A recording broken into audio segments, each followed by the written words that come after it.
Welcome to the August edition of Northeast Journal. I'm your host, Joe Cullen. Coming up in the next half hour, we'll take a look at some recent events in North St. Paul. We'll get a preview of Heritage Days in Vadnais Heights, and we'll take in some nature in Oakdale. All that and more is straight ahead on Northeast Journal.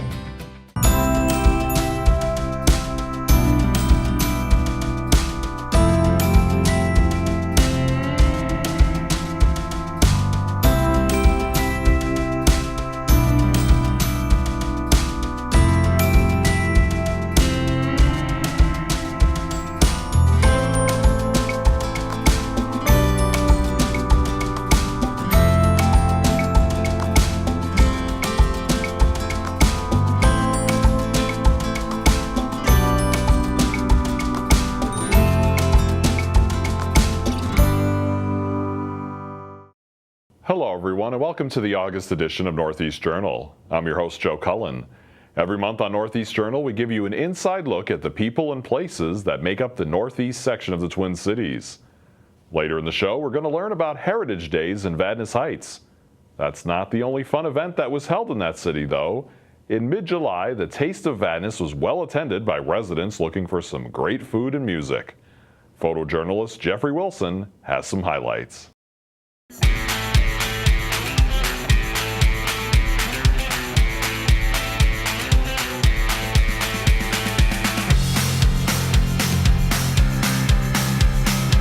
Well, tonight is Taste of Vadnais. It's our 16th Taste of Vadnais.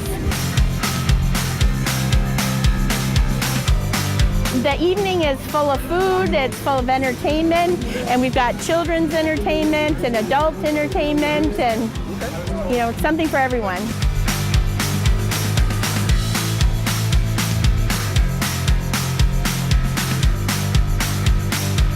The goal is bringing the community together. And we want, Vadnais Heights is known for good attendance at their city festivals and city events.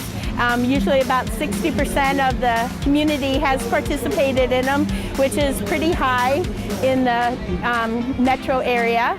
And neighbors getting to see other neighbors and connecting and enjoying each other. So I think it builds community pride and it's also a chance to meet new people. And we also make sure it's a safe environment because we have the sheriff's department here, we've got the fire department here in case we need EMTs, and so it's just a great community event. So.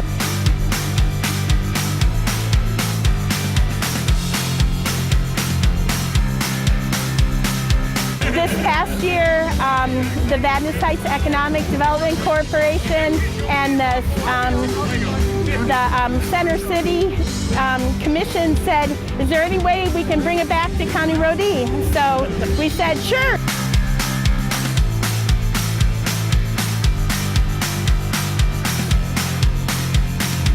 And it's both for people in the community and outside of the community.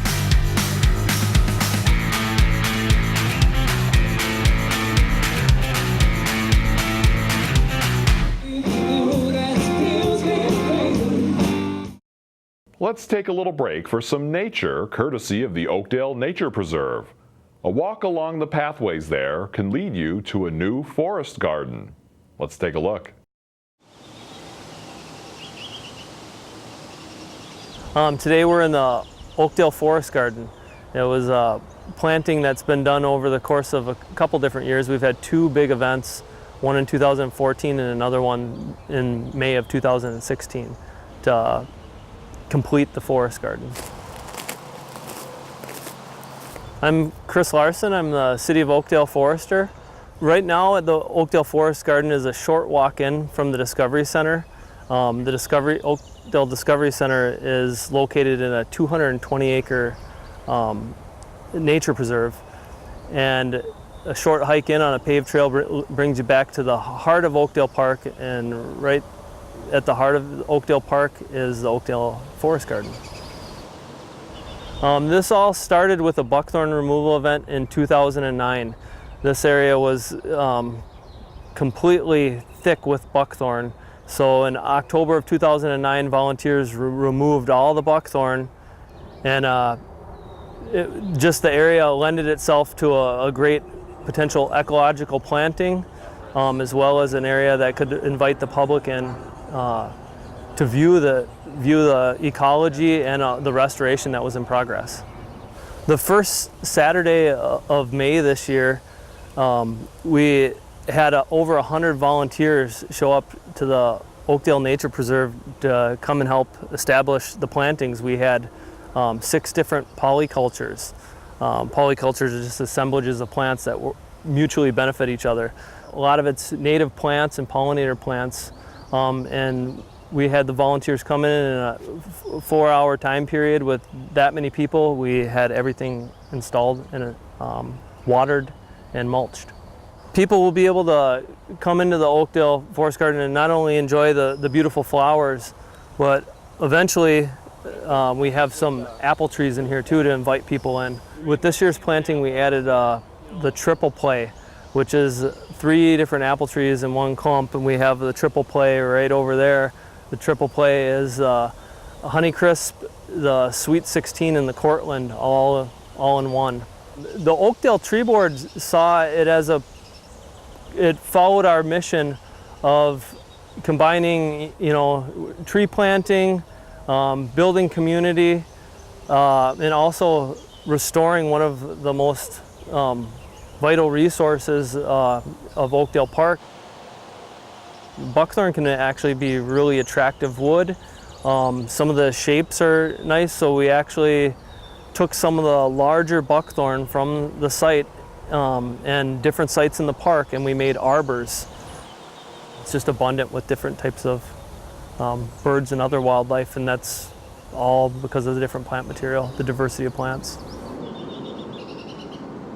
We were fortunate to partner with the Oakdale Maplewood Lions Club, and they not only volunteered their time to come out and participate in the planting, but they also provided funding. They donated a memorial bench. They donated funds to actually put in a pollinator planting just right over there, and we also partnered with the Valley Branch Watershed District. They saw the benefit of restoring not only native ecology, it's close to wetlands, but they like the community aspect. We want to create a fungal environment. Our fruiting shrubs and hardwood trees, it'll make them thrive a little bit better. They prefer a slightly acidic fungal environment for growth. Oakdale Nature Preserve is unique in the metro area. It's kind of an oasis. You can get away from a lot of the noise, not all of it, but you really lose yourself in the park. It's a hidden jewel. It's 220 acres, and you can get into, kind of forget about everything else. You feel like you're up north or in the boundary waters at different times, depending on what parts of the park you're in. It's really nice. For more information, people, if they have any questions about the Forest Garden, they could call me at 651-501-5302, and I'd be happy to answer their questions. It's time for a short break. We'll be right back to learn about Heritage Days in Vadnais Heights.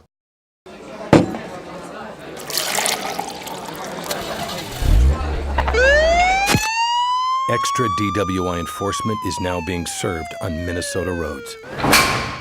Don't be what you drink. Welcome back to Northeast Journal. The 41st Annual Vadnais Heights Heritage Days is coming up August 18th through the 21st. With me today to talk about Heritage Days in Vadnais Heights is Recreation Supervisor Bridget Nault and City Administrator Kevin Watson. I want to thank both of you for joining me here today. And I know, Bridget, we have you on every year and usually manage to bring a different guest most years, somebody connected with the city and with Heritage Days. So we're pleased to have you here today, Kevin. I know you bet. You actually were on just our previous show. We did a story on the farmers market, so a lot of exciting things going on in the city of Vadnais Heights right now. We're keeping busy in Vadnais Heights. That's great. And for those who maybe aren't familiar with Heritage Days, what exactly is Heritage Days? Well, Heritage Days is an event that brings our community together, and it's for all ages of the community. We have from having a senior picnic to having games for kids and inflatables, and it also brings our organizations together. They come, and the Lions Club and the Agricultural Food Science Academy and various groups in the community are active in all of the events. But it's a fun 4-day event in Vadnais Heights, and we actually get a very large percentage of our community that participates. In surveys that we've had, they say about 60% of our community participates, and that's 4,000 households in Vadnais Heights. We look at it as our opportunity to shine, and so we invite people from area communities to come also and enjoy the bands, the live bands, the fireworks, and all the exciting activities. I'll have to admit, I have a young child, so my family likes to periodically in the summer get out to these different community festivals, and most of them are great, but I have to admit, I'm not just saying this, but the Heritage Days is definitely one of the top ones. The area is so nice because it's nice and it's spread out, park. And it's nice having the Commons building right there too, so you can go in and do bingo, or even sometimes even just to get out of the heat if it's a hot day, that there's lots to do right there. For sure. And Kevin, what do you think, from a city perspective, how important is an event like Heritage Days? Heritage Days is kind of an opportunity for neighbors and friends to get together and right in their backyard. We'll have music, activities, food,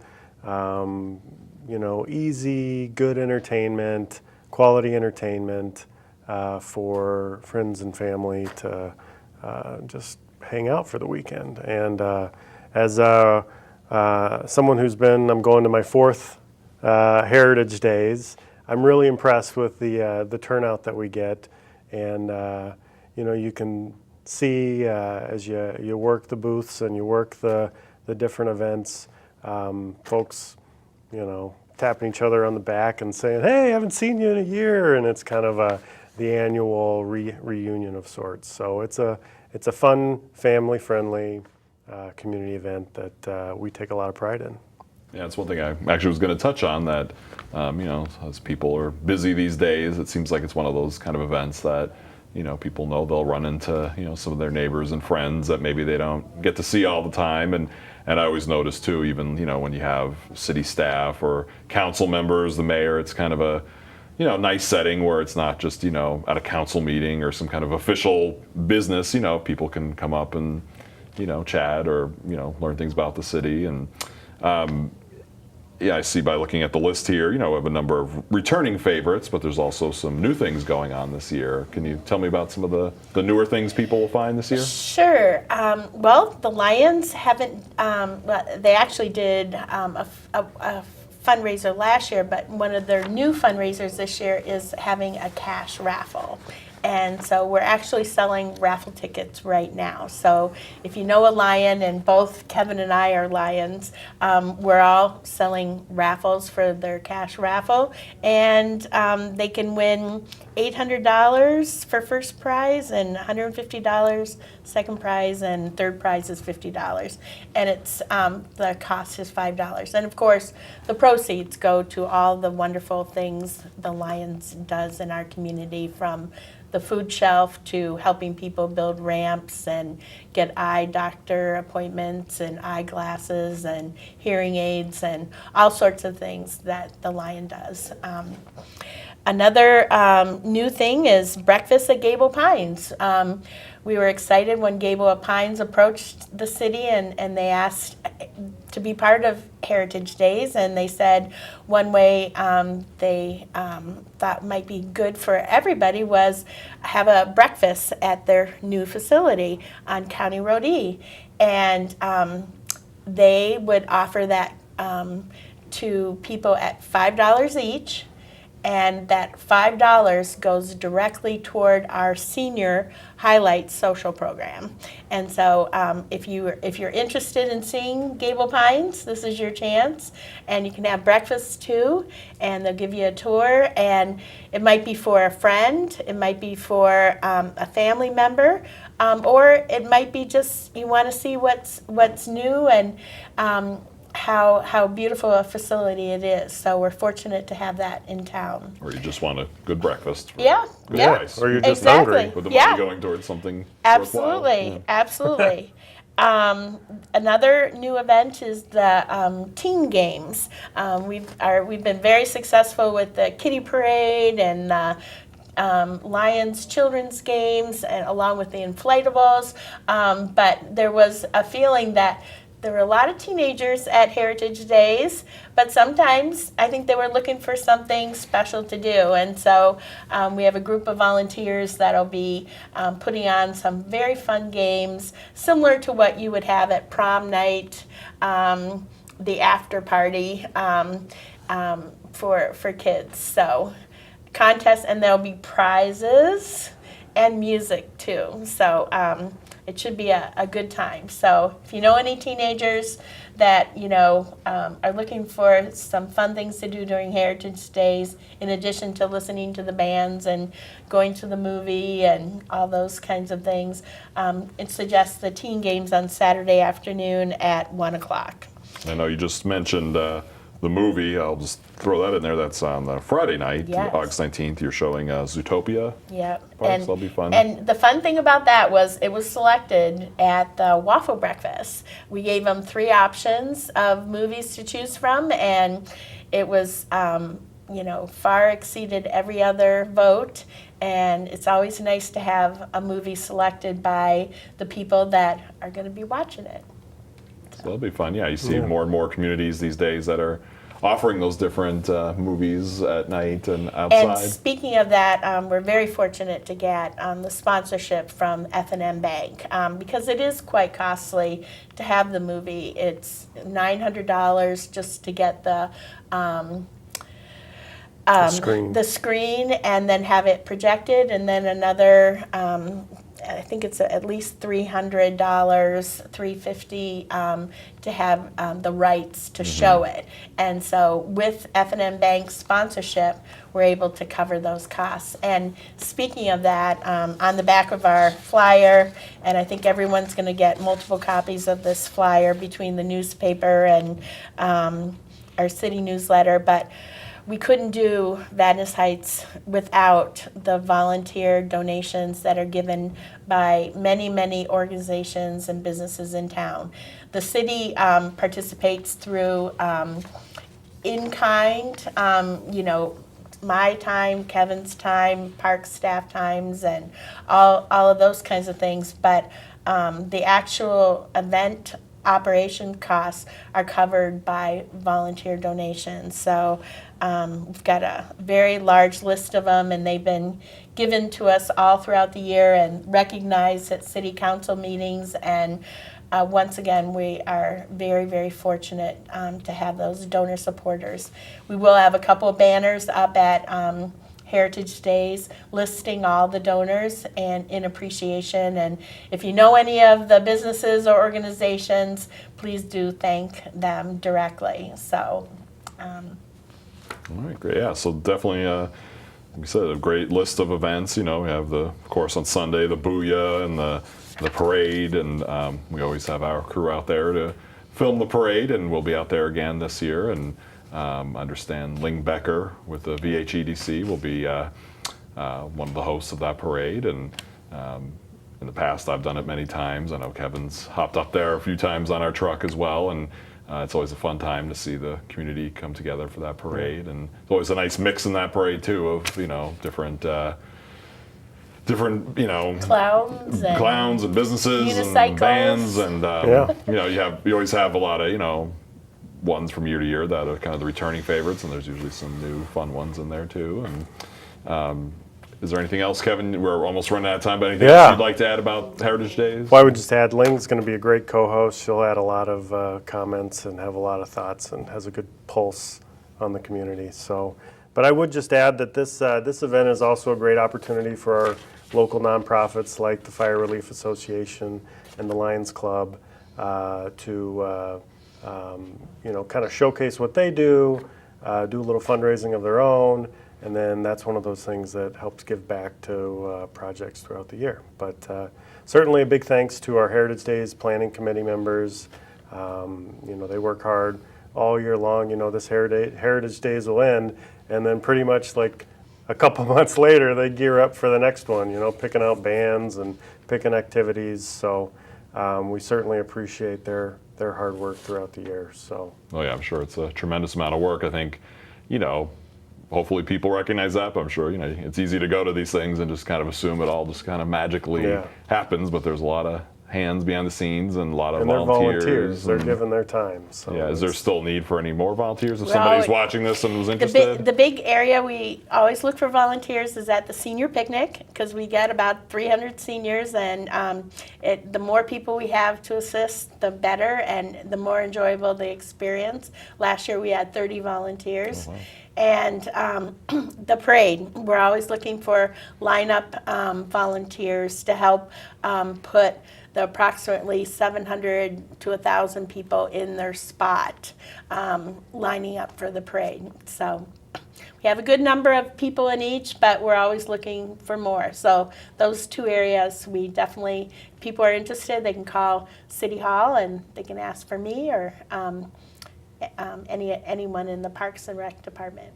And I know, the city's website has a great deal of information too, between contact info and even just links and info about Heritage Days. I know, in fact, I used it myself just to prep for this interview a little bit, but if residents are out there, you can get pretty much anything you need to know about Heritage Days right off of there. And I think one of the fun things about Heritage Days is it's an intergenerational celebration, and it more than any place, I see it at the senior picnic when we've got teenage volunteers that are helping senior citizens and Girl Scouts that are passing out cake and ice cream to seniors. It's nice to have that mix. Yeah, to go along with that, I noticed we have the Free and Easy band playing again, and they're great, and they're intergenerational. They play the Stevie Wonder, and then they jump down and play Bruno Mars or Justin Bieber. So that's kind of a testament to the intergenerations that this event brings. So that's great. Well, fortunately, we're out of time, but once again, the 41st annual Vadnais Heights Heritage Days is August 18th through the 21st.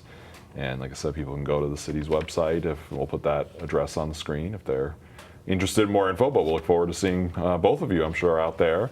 And we're excited to cover the parade and show it on our channels. And it's always a good time. Well, thanks for promoting it. Yeah, and maybe we'll for your help. Have a little booyah too if time permits. It's the best. Yeah, always a favorite. And it's time for another short break. We'll be right back with more of Northeast Journal in just a minute. Some of today's veterans have a new battle to fight. It's unemployment. The unemployment rate of today's veterans coming home from war is 12%. That's twice the Heartland average. Tribute to the troops and the armed forces are asking for your help. Hire today's veteran. Visit positivelyminnesota.com/veterans. Welcome back to Northeast Journal. The City of Oakdale recently held their State of the City address. Here's some highlights from the event. When we started out with myself as a new mayor, new council, Bart being new, we took on the role of let's step back, and we came up with strategic initiatives. We have 53 priorities that are part of our strategic initiative. These serve as a blueprint over the next 3 years.